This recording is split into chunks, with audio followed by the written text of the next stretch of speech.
Hello, everyone. Welcome to night 27 of the Orphan's Tales Live reading series. We had to miss a couple of nights there, so I'm actually super excited to see all of you. I missed everyone.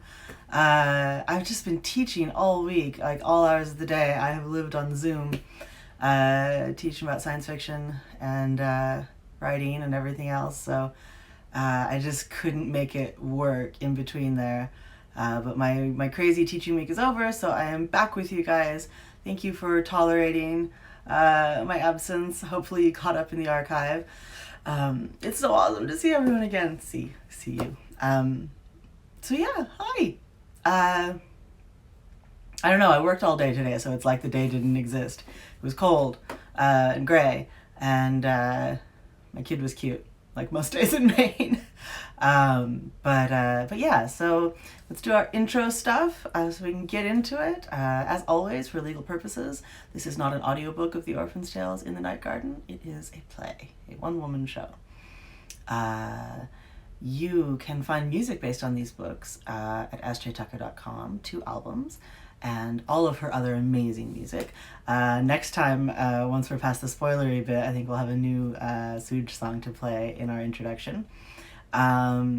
You can follow me on Twitter at Cat Valenti. You can subscribe to my Patreon at Cat Valenti as well. And I highly recommend you do that because all of that crazy teaching I did this week and last week, I sort of distilled down into a giant essay and posted it to my Patreon today. So you can get all of the ooey gooey goodness of the classes that I taught without having to do the crazy race to sign up that everybody else missed. The classes filled up so quickly I didn't even have a chance to post the link.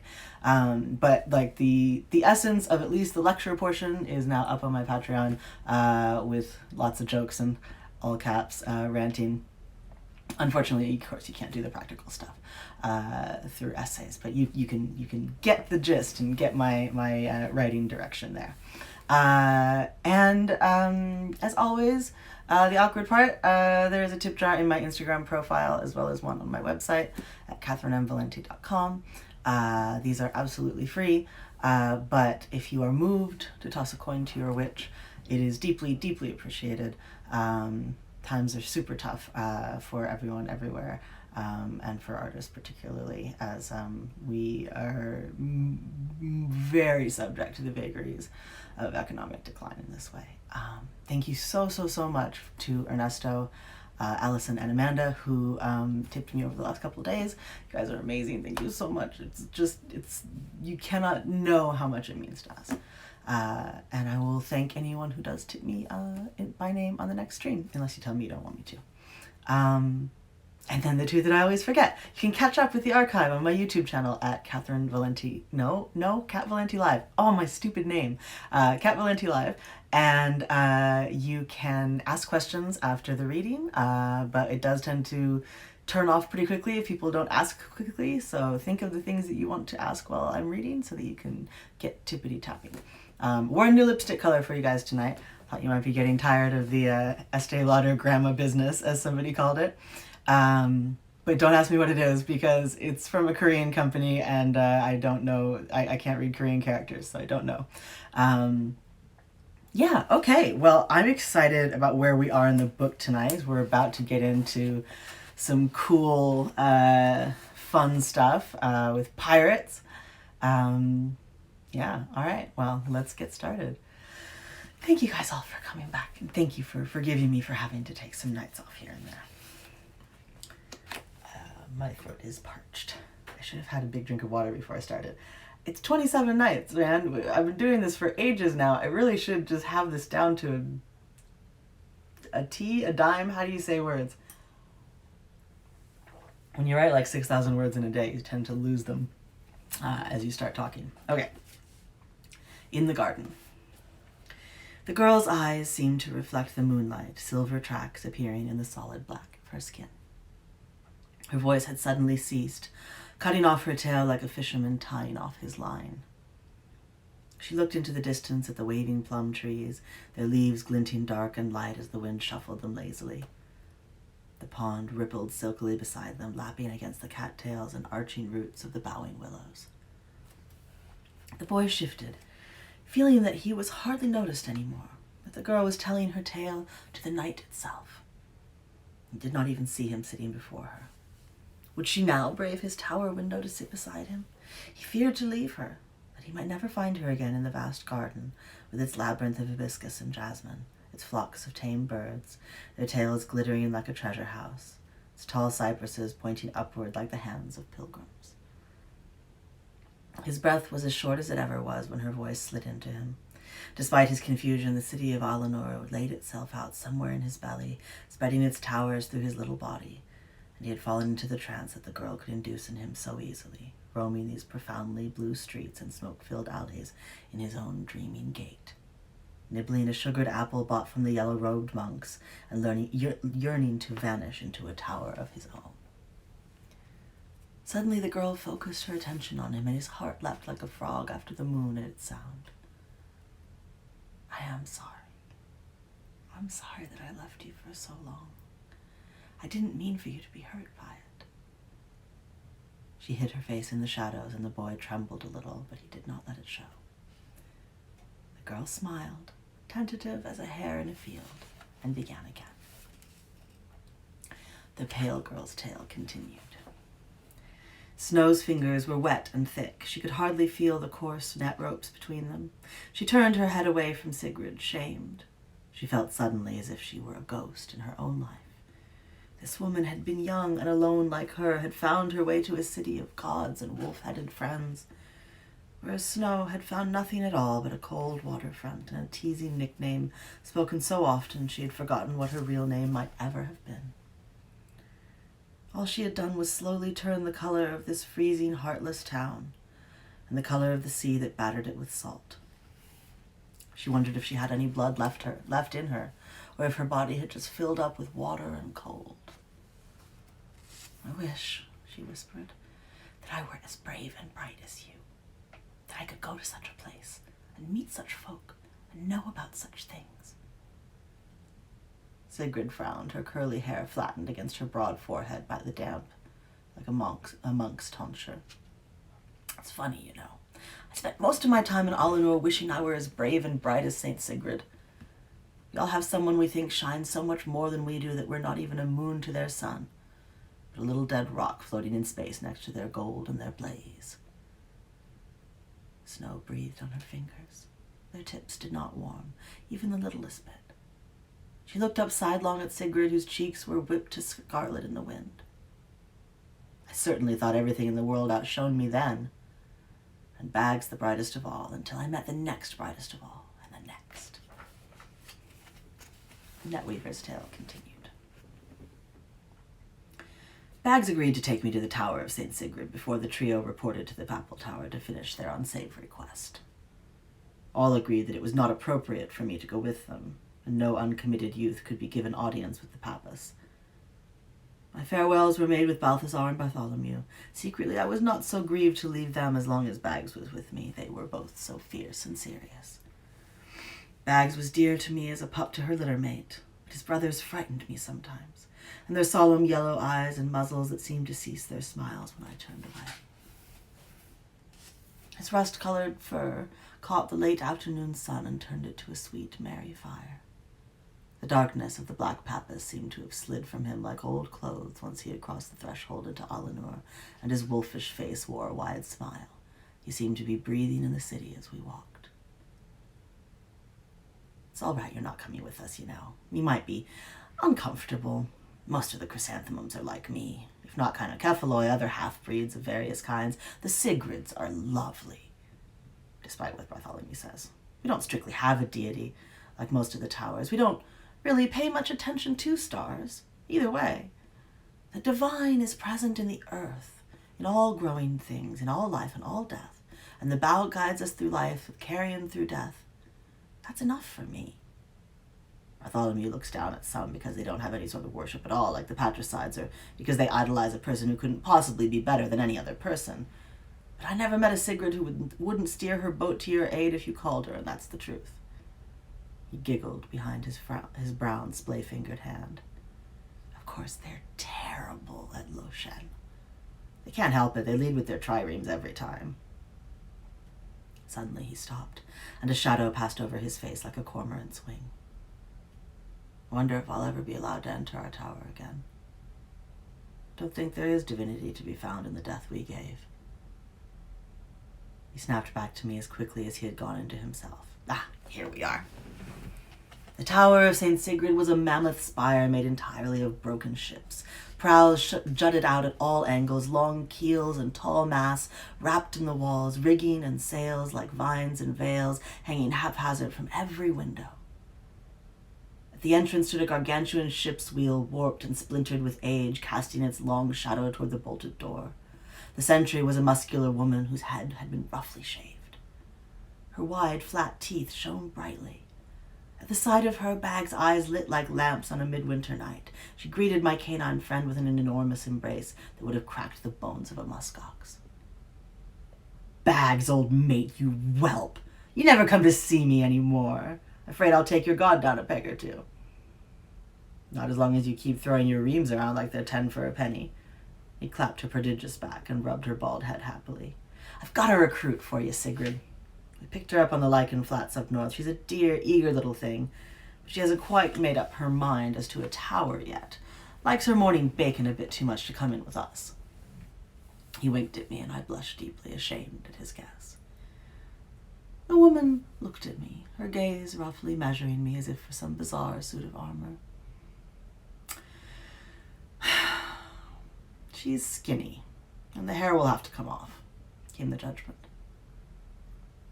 Bags rolled his eyes. She needs to know about your thrice-damned St. Sigrid so she can decide, you salty old dog. I can't stay. I cannot keep the Pappas waiting.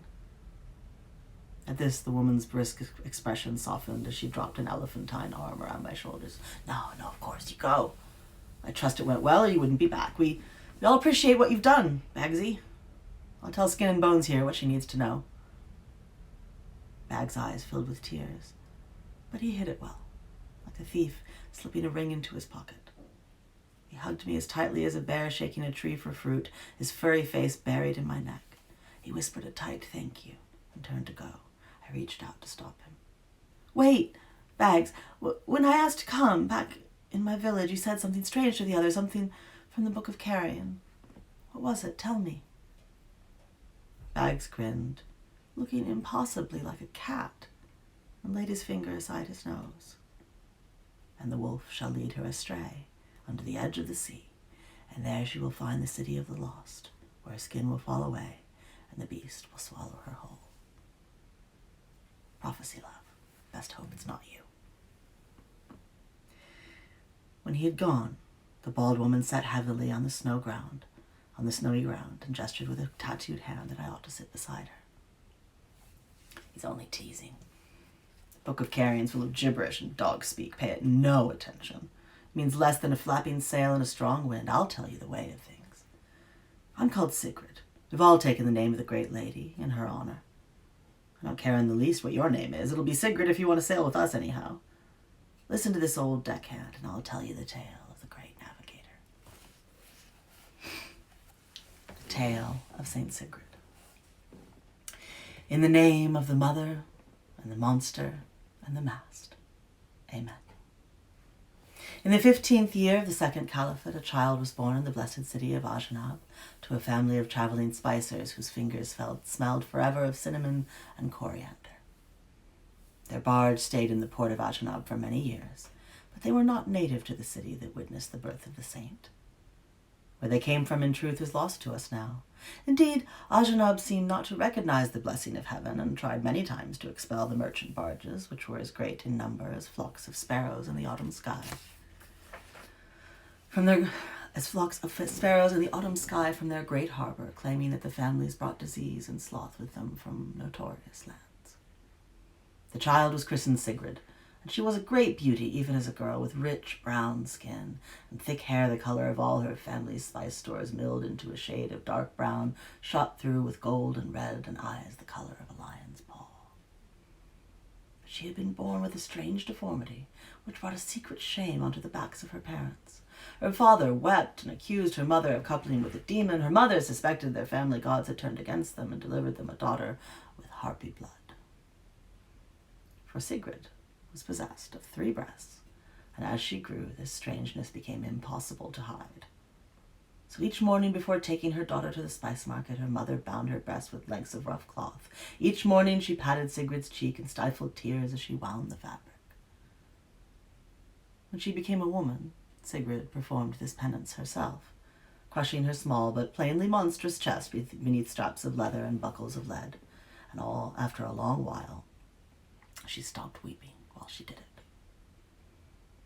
When Sigrid had reached the age of 16, as all men know this is the age at which such catastrophes of serendipity occur, a troop of pirates attacked the floating city of harbor barges. This was not uncommon in Ajanab, which was in those days altogether a raucous network of villain-strewn streets. And Ajan never touched a gold piece which had not been stolen at least thrice in its lifetime. But the barges were sacrosanct, barges being themselves distant cousins to pirates. So when the Maidenhead sailed into the great harbor, her red sails billowing like dead moons in the night, the merchants simply rolled over in their sleep, thinking it would pass them by and ransack the city as such masted beasts had always done. Instead, the pirates set fire to the skiffs and scows of the spicers and the tinkers and the cobblers and the armorers and the potters. Sigrid, like her brothers and her parents, slept in her cot, breasts unbound, curled around herself like a snail's shell. She awoke to a hand clamped over her mouth and a toothy hiss in her ear. "Hush now, precious. Wouldn't want to wake Mama." The voice's owner scooped her up into its arms like a cat, snatching the scruff of her kitten's neck. In a whirl of smoke and flame, Sigrid found herself dragged across the barge of her berth and away. And thus did she exit a tale which surely would have comprised a life of derision and exclusion, ending in a cinnamon and coriander-scented corpse shoved overboard into the Bay of Ajan. Instead, Sigrid was deposited by her abductor onto the deck of a shadowed ship and entered another tale entirely. In truth, her family was not sorry to see her go. They would never have been able to induce a man to marry her, even with sacks of musky saffron to barter. It seemed to them best to cherish their other beautifully shaped children and let their misshapen daughter go to whatever fate the stars had ordained for her. Whatever owned the strange voice brought Sigrid to the Maidenhead, and once the crew had plundered, stolen, and kidnapped as they pleased, the ship relinquished the harbor as gracefully as a lord sheathing his sword, and unfurled her scarlet sails to catch the salt breath of the open sea. There is nothing quite like the moment a sail clutches the wind and opens under it like the legs of a merry fishwife. The sound of it, the echoing billow as the air blows out the fabric, the surge forward and the spray in the teeth. It is the sound that heralds the beginning of new worlds, the birth of litters of wish-granting seals in 100 secret grottos, the grinding of new rivers through mountains which witnessed the first flood and chuckled at their wet toes. It filled Sigrid's heart like wine into an oak barrel. She leaned over the rail and grinned into the sound, marveling at the ship that now carried her. The cannons were worked into the shapes of animal heads, mouths agape. Along one side screamed silent manticores, on the other crocodiles gaped wide. The ship itself shone a rich red color, some strange wood she had never seen before. The mast was massive and tall, seeming to bruise the stars, and from its polished surface sprouted glossy green leaves and branches the size of children's arms.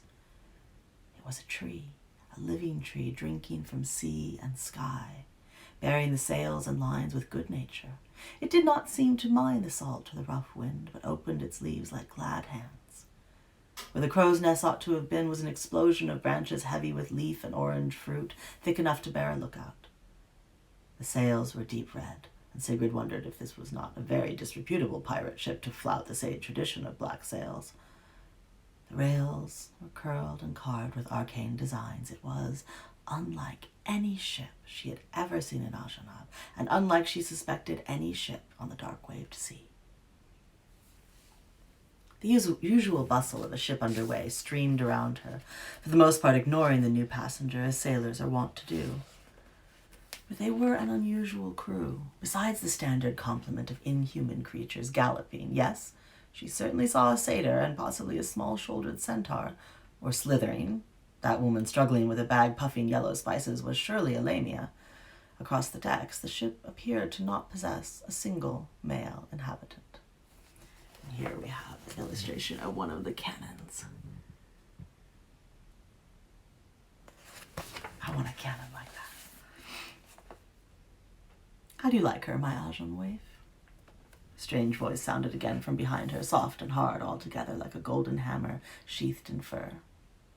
Sigrid turned and beheld a large part of her destiny, long-eared Tomomo, captain of the good ship Maidenhead.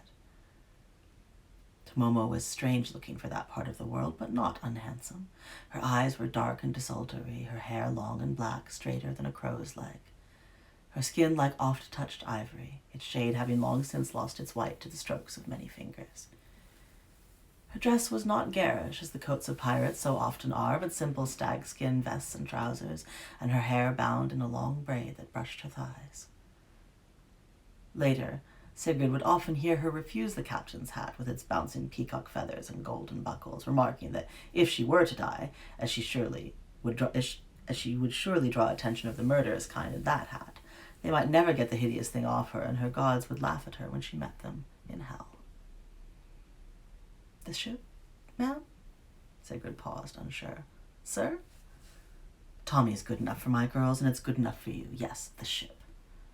Tomi slapped the rail and rubbed it affectionately. She's my prize. A gift from a bird, a tree, and a witch. Not a nail in her, the whole thing held together with breath and blood and starlight. Sigrid swallowed hard. And you'll be needing my blood to pay the witch, I suppose. Tommy's eyebrows arched like brows springing to fire. I think not. The mess would be more trouble than it's worth. Then why did you take me if not to kill me? I'm told that's what pirates do, and besides, you must be the worst kind of pirate if you attacked the Ajahn barges. The captain smiled and leaned into Sigrid's face, her expression almost, but not quite motherly. We don't really hold with tradition. We heard there was a monster girl living on the barges. You'll learn to trust one kind of rumor and laugh at the other when you live at sea, and this was the kind you listened to. When the stars speak, you listen. Look around, we like monsters here. It's not easy to crew a ship with only women. Girls don't exactly study to be sailors these days. When we hear of some ghastly beast, we snap her up as soon as we can. So all of that, the fire and the raid, was for me. Certainly not. We stole plenty of other things, just no other girls.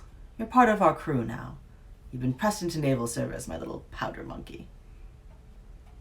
Sigrid leaned over the rail and stared at the water running past the red hull, swift as otters fleeing a hungry shark.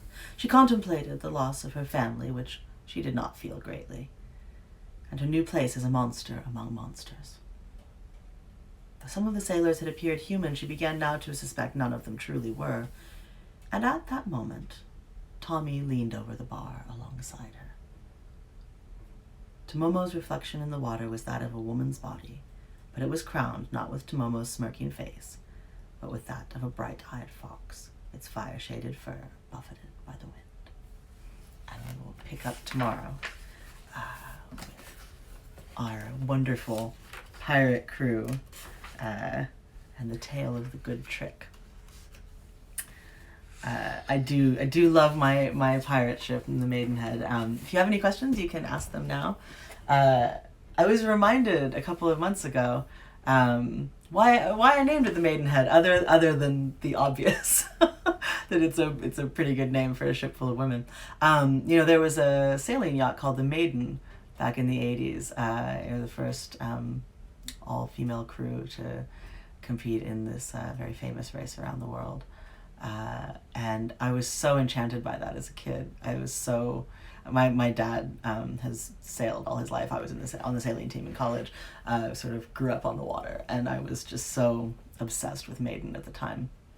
So when it came time to name my ship, I gave considerable thought to just naming it Maiden, but I felt like that was a little on the nose, so I ended up with something a little saucier and more piratey. The Maidenhead sails on.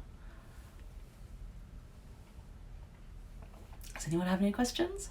Yeah, the documentary came out. That's why I was reminded of it. We watched the documentary back at Christmas.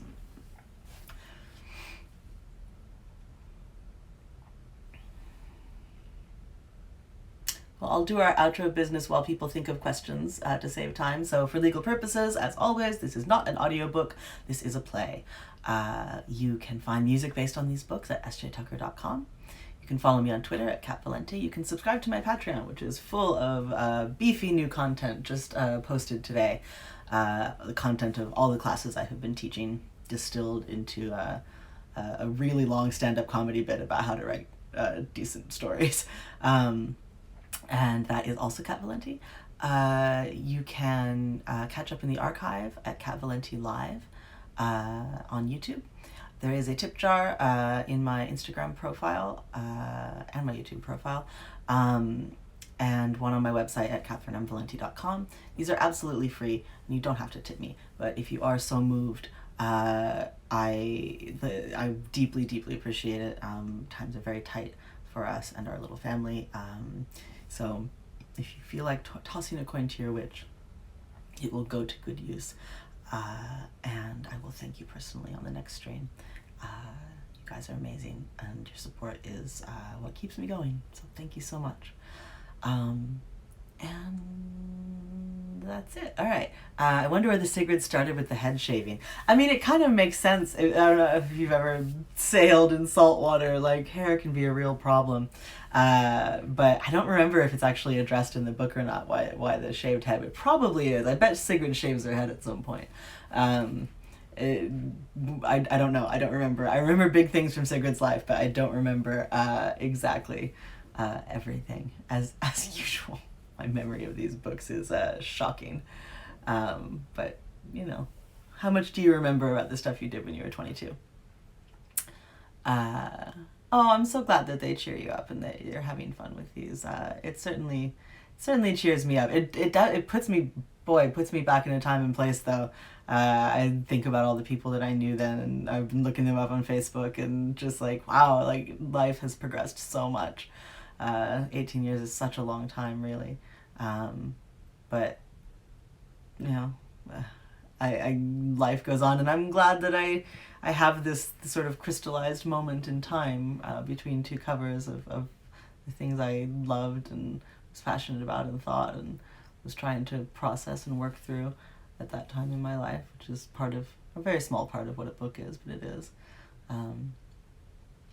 Yay! Oh, you managed to make it through the whole stream. That's great. Do I have a favorite creature of the many that appear in the book? I don't know. I mean, it's probably a question to ask like at the end when my memory has been refreshed of all of them. I love the Manticore in the second book.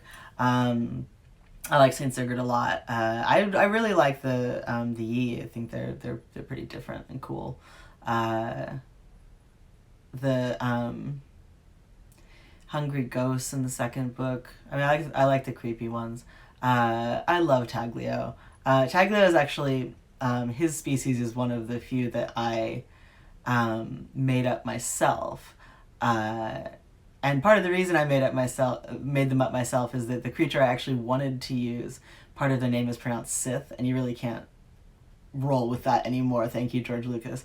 So I decided to come up with my own creature. So he's a Gaselli, and those are mine. Most of the creatures in the Orphan's Tales, like 90% of them, come from real folklore somewhere. But the Gaselli are my babies. I made them. They don't come from any place else. So I do really have a huge soft spot for Taglio.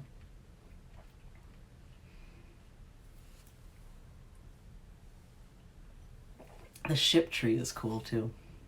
There's a lot of funky trees in the Orphan's Tales, but there's a lot of funky trees in fairy tales themselves. That's sort of a classic fairy tale thing. Trees are a huge part of our world, so making them magic is a tale as old as time. Any other questions? Before I go back to Animal Crossing Island and deal with fake trees. It's been very good for me, actually. The last couple of days I'm in a better mood than I have been because playing Animal Crossing keeps me from reading the news. And I think most writers have kind of an obsessive personality and you can fixate on things, and I definitely had fallen into the trap of just reading the news all the time as though there was anything I could do about it. And it's so awful and it's so oppressively dreadful, and the people in charge are so... so beyond any alignment, you know? They're not chaotic evil, they're not lawful evil, they're not neutral evil, they're stupid evil. And it's just so shocking over and over again. And so I'm really grateful to have found something in the last week that pulls me away from sort of looking into the mirror of truth and dreading the future. Yay, playing Animal Crossing while listening. It's a good distraction, and I've really enjoyed it, even though I tend to not enjoy those games generally. I tend to like to have a story and not just decorate things, but it is extremely zen, and I am grateful for it.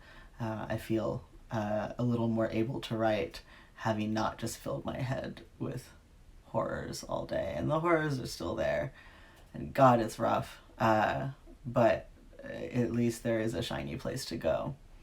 I hope there's I don't know if you guys know, there's a special episode of Parks and Rec tonight. I'm definitely going to try and watch it. And made for all of us in quarantine, so I'm going to go try and watch that. You guys should watch it too.